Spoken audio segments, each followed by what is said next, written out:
Okay, welcome to the April 18th, 2018 meeting of the Traffic and Transportation Advisory Commission. Please rise and follow me in the Pledge of Allegiance. I pledge allegiance to the flag of the United States of America and to the republic for which it stands, one nation, under God, indivisible, with liberty and justice for all.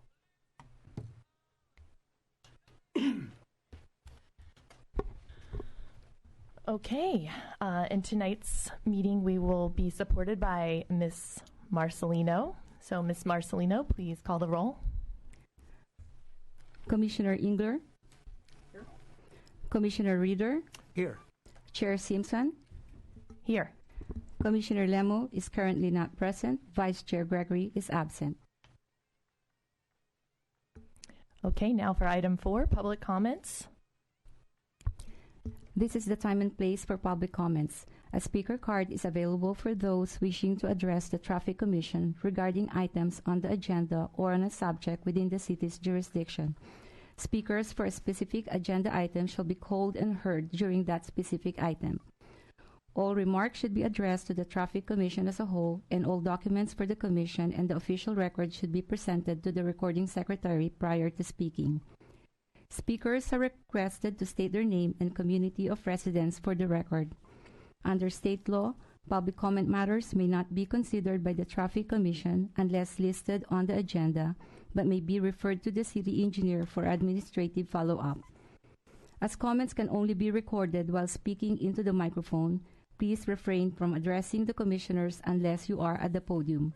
As of this time, no one has submitted a speaker card. Also, please silence all cell phones during the meeting. Great, thank you. And now we'll move on to item 5, summary notes. Are there any comments? Okay. Moving on to item 6, the engineer report. Yes, good evening, Chair Simpson, Commissioners. Tonight, our main presentation is on the Thousand Oaks Boulevard Downtown Master Plan update, and giving that presentation today is Stephen Kearns. He's a senior planner and the project manager for this master plan.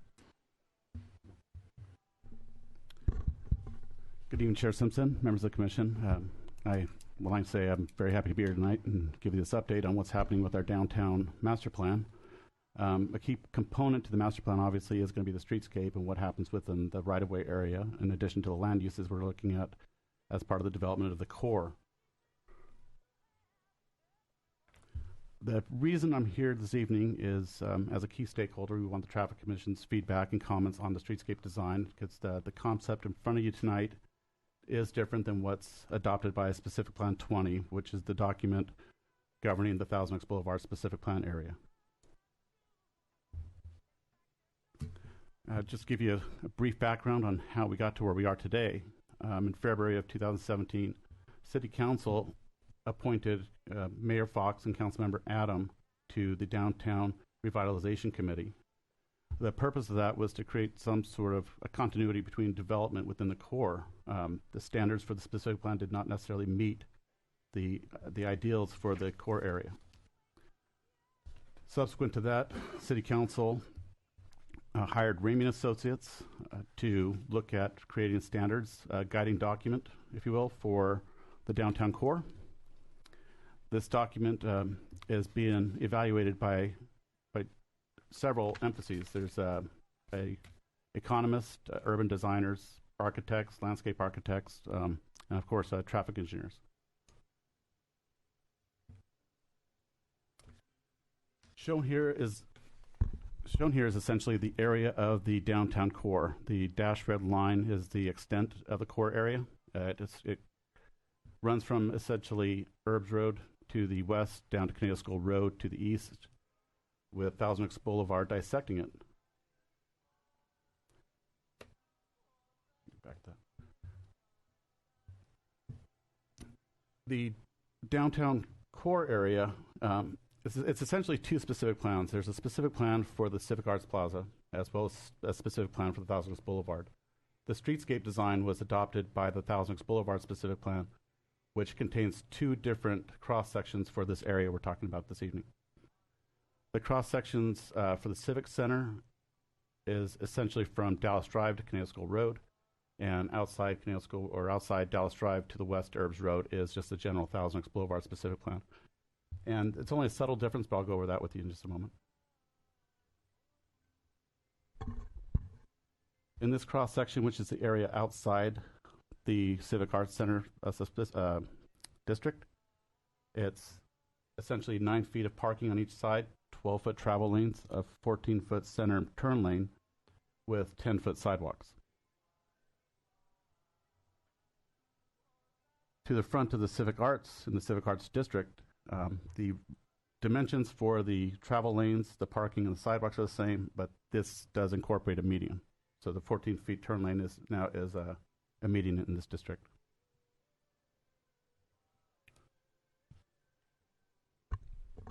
The proposed concept by direction of City Council to create a more pedestrian-friendly right-of-way within the downtown core changes some of these dimensions. It reduces the curb-to-curb dimension from 80 feet down to 68 feet. It's all still within the 100-foot right-of-way. That has not changed from either iterations. The sidewalks do get widened from 10 feet to 16 feet. It will maintain the 4 traffic lanes, so there's no impact on the traffic volume. The on-street parking will remain. That dimension goes from 9 feet down to 8 feet in this cross-section. But the parking on-street is important because it does create also a buffer between the travel lanes and the pedestrian area, as well as providing, obviously, the on-street parking. Bicycle shares will remain and connect our citywide network. And the center lane will be reduced from 14 feet down to 10 feet and will no longer contain a median. And that's for several reasons. One, to maintain maneuverability within Thousand Oaks Boulevard, as well as allow for events. So if we decide to shut down areas in front of the Civic Arts Plaza for festivals or something to that nature, there's no obstacle in the roadway. And at each end of the downtown core, there will be gateway signage identifying the extent of each end of the gateway or the downtown core. An important change in this is also, I'll go through the cross section. The parking did get reduced from 9 to 8. The travel lanes went from 12 feet down to 11 and 10, from the outside lane to the 10 feet to the inside lane. The 14-foot turn lane went down to 10 feet, and our sidewalks did get extended from 10 feet to 16 feet, which accommodates our tree, our landscape, and furniture zone, while still allowing at least 10 feet for pedestrian walkway. So this essentially concludes the introduction to the proposed changes, the concepts, and at this point we're looking for a comment and feedback from the Traffic Commission. Thank you. Any comments or questions? Commissioner Reeder? Thank you. This is quite a change on Teal Boulevard. Do you anticipate a speed limit change?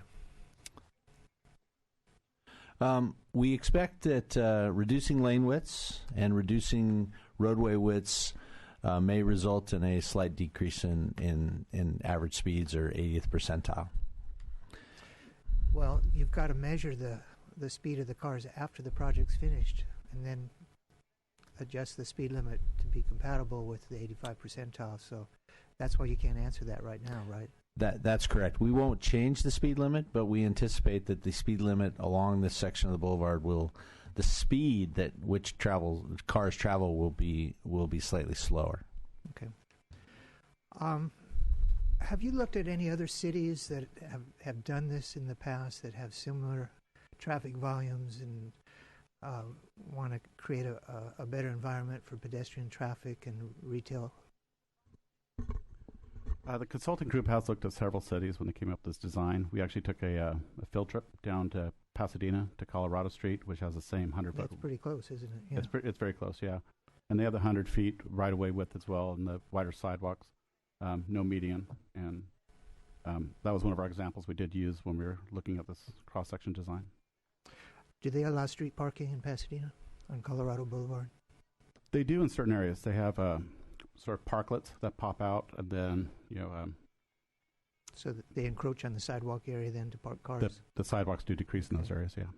Because that's one concern I have of the cities I've seen that did a good job.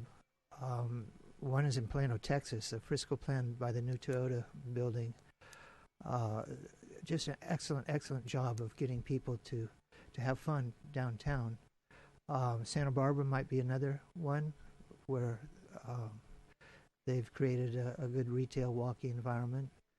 And maybe even Las Vegas. They've got tremendous amount of pedestrians there. Very few crosswalks. I was looking. They've really funneled the pedestrians going across the street into designated areas rather than on every corner and maybe even mid block. So I'm looking at all these to see how they work, and the common thing is none of them have street parking.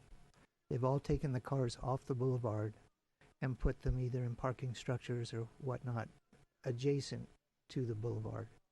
So this is my concern when you're reducing the width of the lanes, especially the right and what is it called? A two-way turn lane in the middle is only 10 feet. That's about the size of a garage door.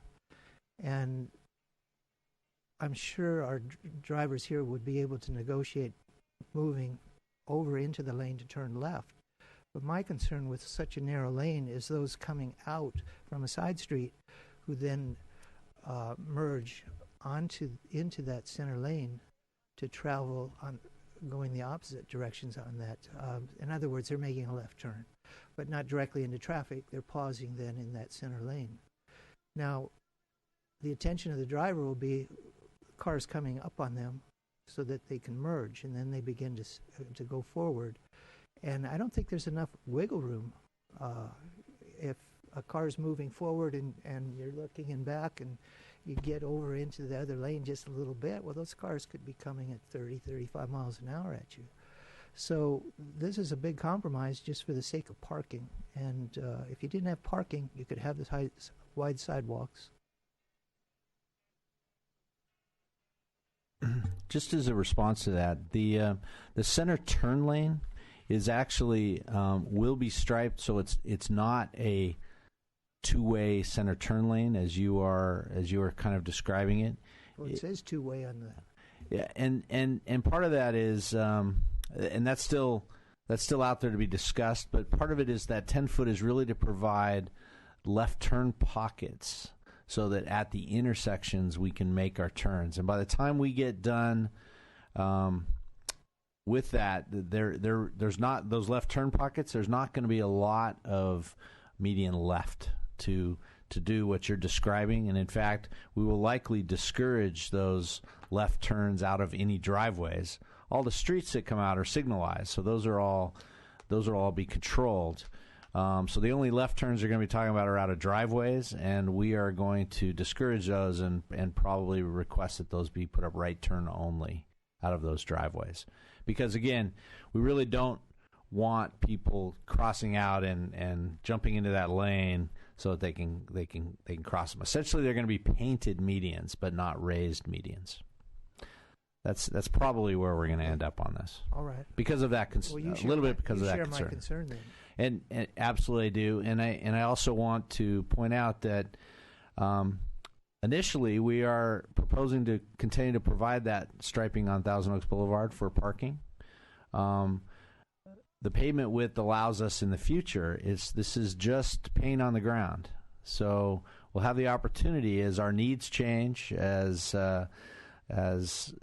potentially additional on-site parking becomes available, maybe additional structures, that space could be reutilized for possibly a bike lane or other reallocated in the future. Because again, it's just paint, which gives us the ultimate in flexibility.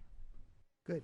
Well, yeah, just the fact of a car parking and then backing up, and everyone on that right lane has to stop for that whole thing. And who knows how good people are at parking? They may have to take a couple tries to get their car in there. So I understand what you're doing, but doesn't look like something that I've seen other cities do. Thanks. Okay, Commissioner. Hi, everyone. So I have some questions. When I look at the diagrams, am I looking at what's occurring now in attachment 1?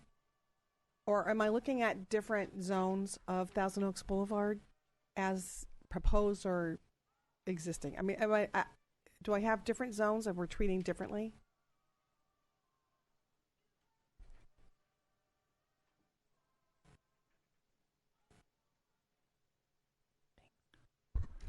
Yeah, the cross-section you're referring to in attachment 1 is taken directly out of specific plan 20, which is the Thousand Oaks Boulevard specific plan, and it is cut up into districts. So the area right in front of Civic Arts Plaza, in front of us here from Dallas Drive to Caneo School Road, has a different cross-section design, which includes the medians.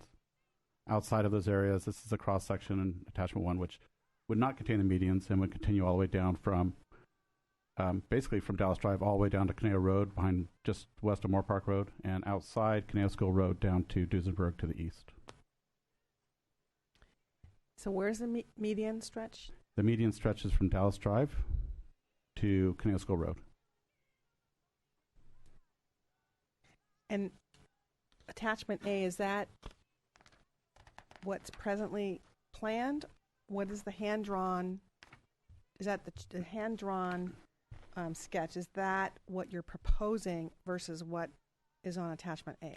Correct. Yeah, attachment, the hand-drawn sketch is a cross-section which would include, it crosses over sort of boundaries, if you will. It's going from, right now we have, within the downtown core, from Caneo School Road to Herbs, it has 2 cross-section designs for that stretch.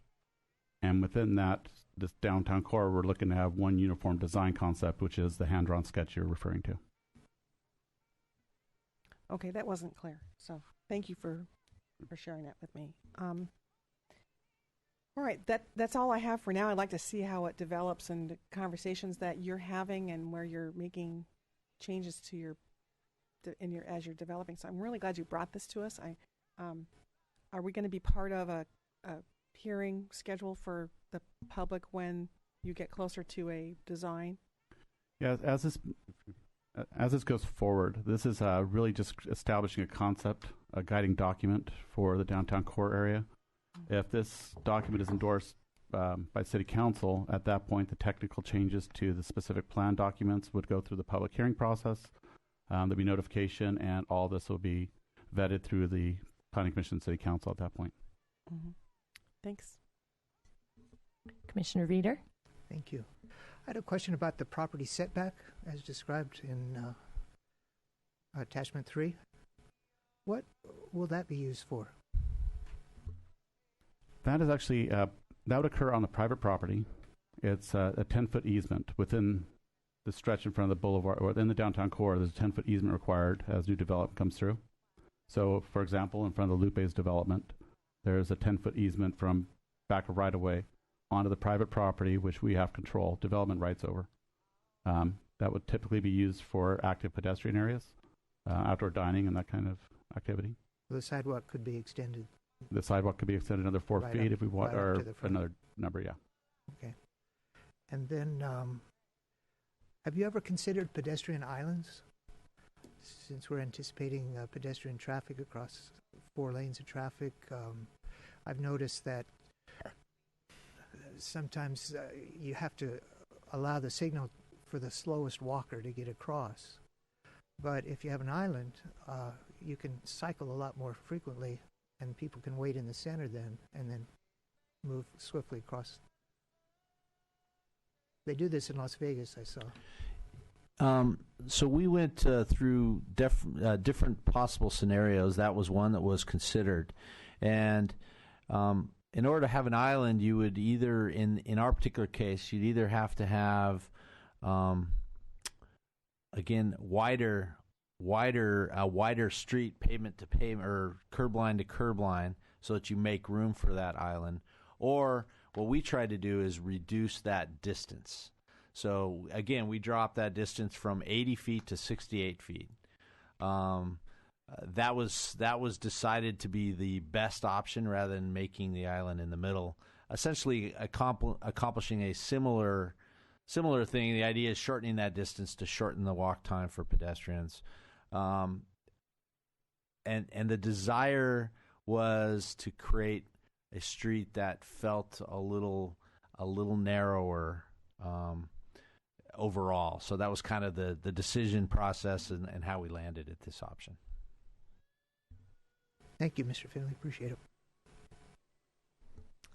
Okay, so I'm super happy to see everybody coming together to reimagine the space. I think it's a great project and really smart of the city leadership to socialize these ideas and really engage the community. So thank you for including us in the process.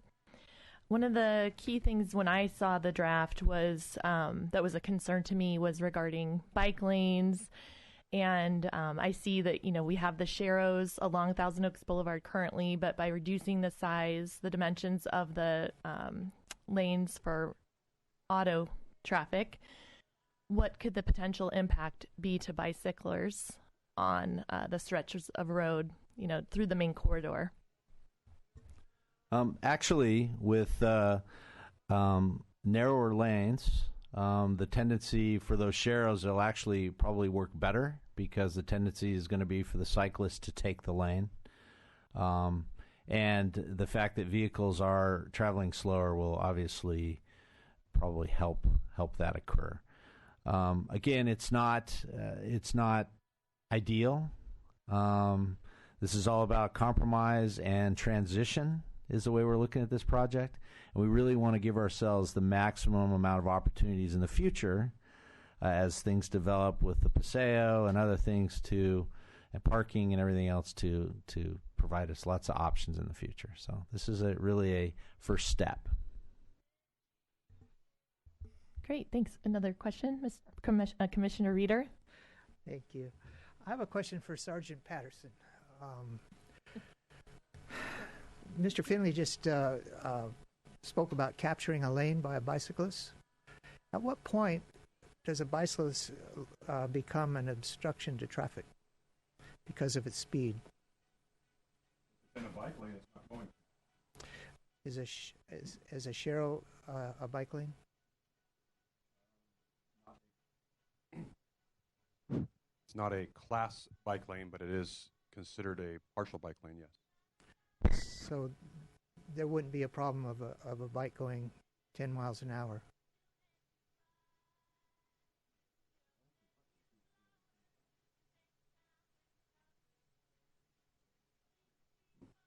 So would there be a problem with the bike? No, I know sometimes there's a concept where you have a obstruction of traffic, and if a bike is able to occupy the entire lane on Thousand Oaks Boulevard and is traveling at 10 miles an hour, does that fall under that? No, not necessarily. Impeding traffic would have to be there's no other way around them. If they're on the far right side of the roadway and they're traveling in a bike lane, then it would be no different. What you're asking about is if they were in like the number one lane or another lane that was actually for the flow of traffic and they were going through, then they could be considered impeding a bike lane. Well, how about a number two lane? If that's the far right lane, then no. Okay. Yeah. Thanks for clarifying that. Sure. Okay, well, thank you. That was great, and we look forward to seeing the progress. Thank you for including us. Mr. Kearns? Well, I'd just like to conclude by stating where we're going from this point forward. Next Thursday, we will be having an open house here at the Share Forum at 7 o'clock. That's the 26th, I believe. This Saturday, City Council directed us to perform some outreach. So we've had some pop-up events at the farmers market. We had a focus group with young adults. And this Saturday from 10 to 1, we'll be at the Scandinavian Festival with a pop-up event to get feedback from that, hopefully Cal Lutheran students and people that attend that event. On May the 14th, we will be presenting the concept to the Planning Commission and hopefully get their endorsement to City Council. And then City Council will have a meeting in all likelihood in June. And that's our plan going forward. Excellent. Thank you. Okay, so we can move on now to item 6B. Yes, item 6B is simply the bicycle advisory team update. The minutes from the last meeting are in the agenda, and Kathy is not here, but Jim Ashiko is here if you have any questions. Do you have any do either Commissioner Engler or Reader have a question regarding the BAT team? Okay, I do have a question here, and unfortunately I couldn't make that last meeting, but I am going to really be interested in following the process of the Willow and Caneo School Road initiative and improving the safety for pedestrians and bicyclists along that stretch. So kind of ties into the previous topic that we had, considering the families that live over in Westlake who would likely be using that new bicycle safety enhancements that are being considered, that would tie into better traffic and economic stimulation over here in the new revised corridor. So that's why I brought up the bike lanes as part of my concern, just to really understand, because I could see families traveling over from Westlake and using that new thoroughfare to make sure that they could come and enjoy all the new amenities and attend festivals and things with the Civic Arts Plaza. So, the other question I had was regarding the shared bicycle program that I know that Commissioner Pletcher has brought up over the past, since I think he was a traffic commissioner, and I wondered if there'd been any movement on a shared bicycle program when we're thinking next steps in the evolution of the city.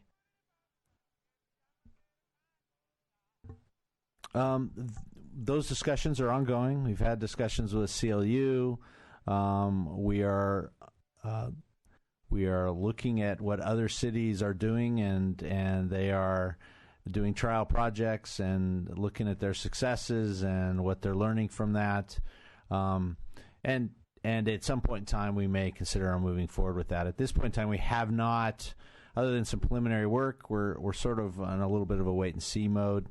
The one thing that we need is a density of people to be using that, and right now we're still pretty spread out. So we're kind of in a little bit of a wait and see mode. Great, thank you. I have no further questions.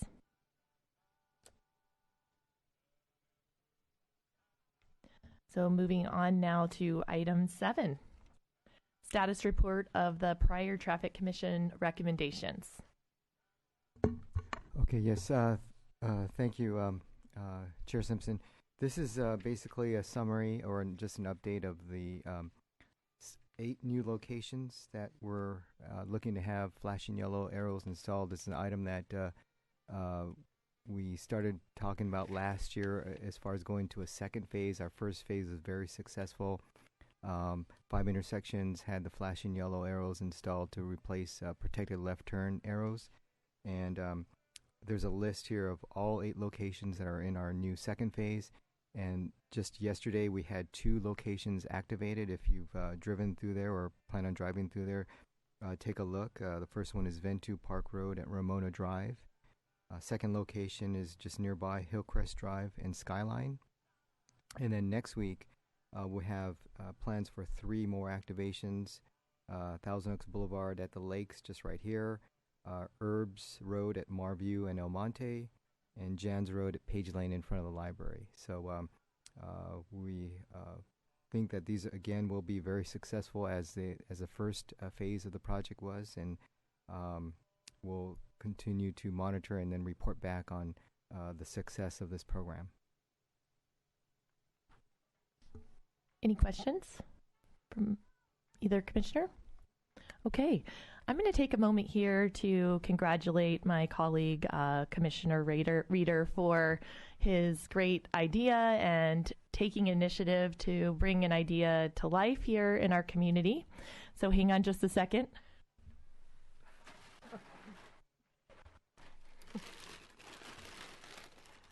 Okay, I had seen an article in the Acorn, in last week's Acorn, about the lights, and so I just thought, didn't mention your name, so I wanted to make sure that our community remembers your contribution to adding these lights. And so I saw these sunflowers, and they reminded me of the lights, and I thought, well, that's perfect for the meeting. So I wanted to hand over 13 sunflowers to you tonight to represent each of our new flashing yellow lights. So thank you very much. Thank you. Yeah.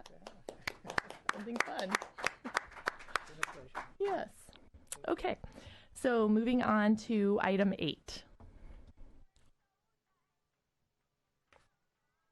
Those are our referrals from the last meeting. There weren't any referrals. Okie dokie. And now work program and commission schedule, which is attached. Any questions on item 9? I do want to comment on item number 9, which is the work program.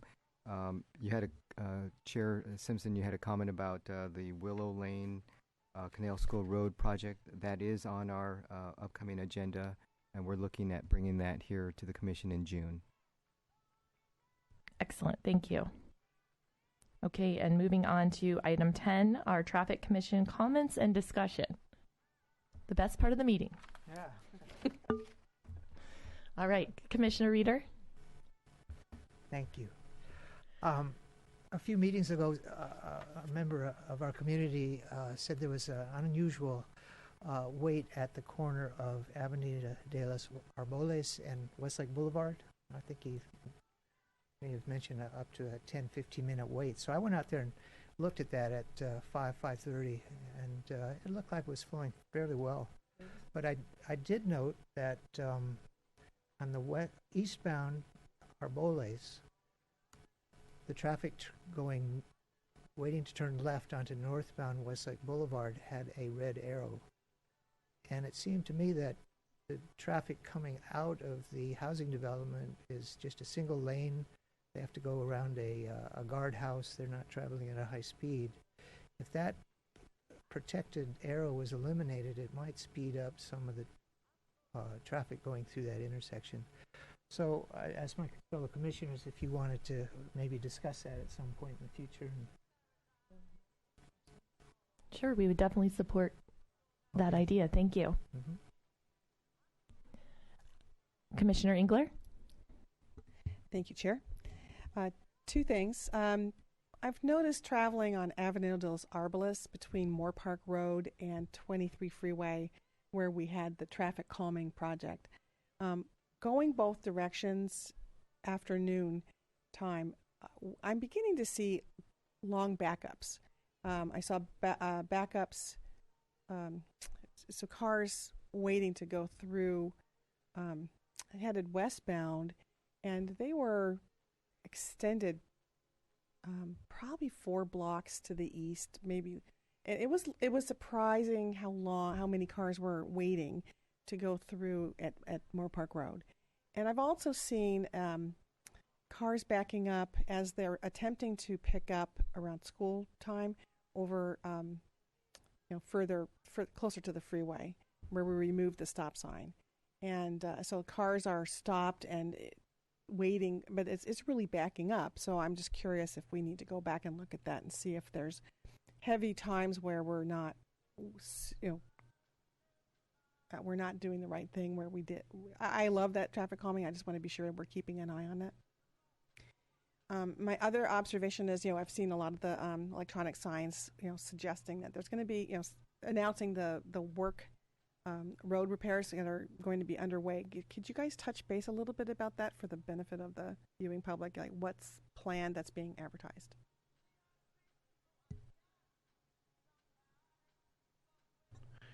If that would be okay, could we bring that back to maybe our next meeting with just kind of an update? We'll bring that item as just a brief update.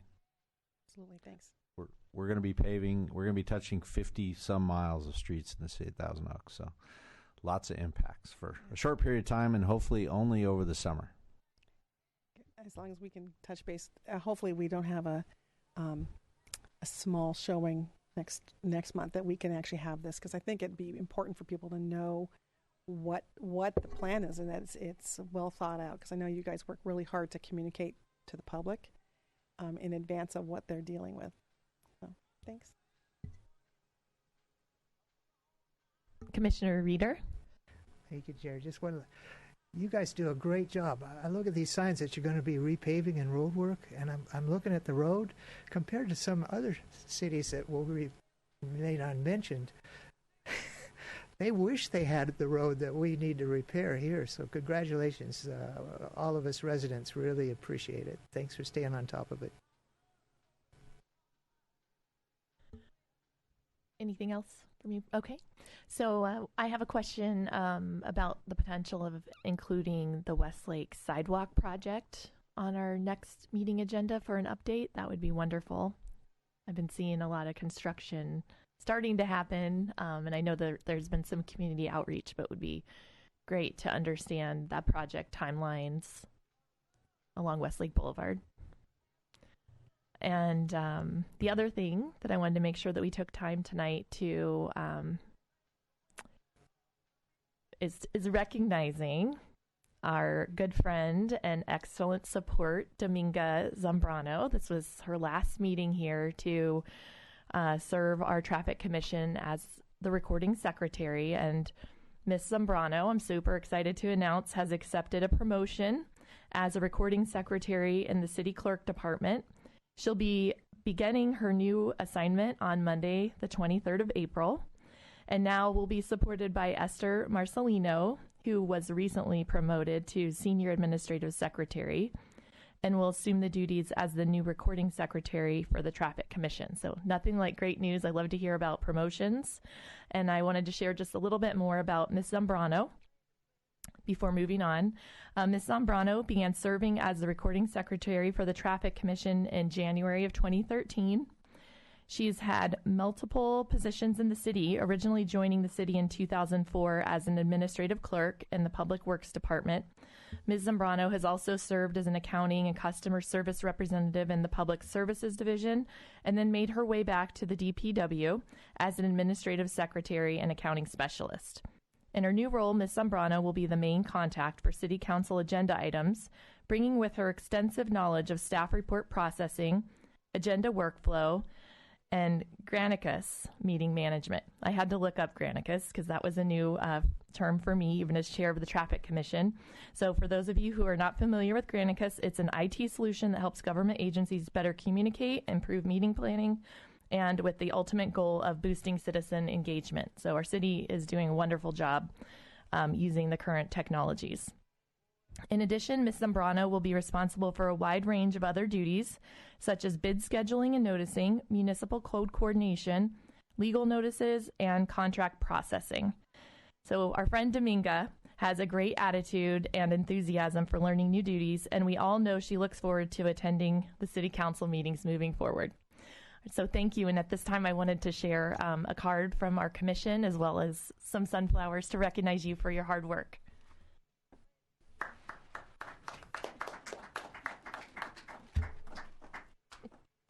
Yes. Congratulations. Good luck. Thank you. Thank you. Yes. I love happy endings. So with that, it's time for item 11, our adjournment. The Traffic and Transportation Advisory Commission is now adjourned until 6 p.m. on Wednesday, May 16th, 2018 in the boardroom of the Civic Arts Plaza on the 3rd floor. Everybody have a great night.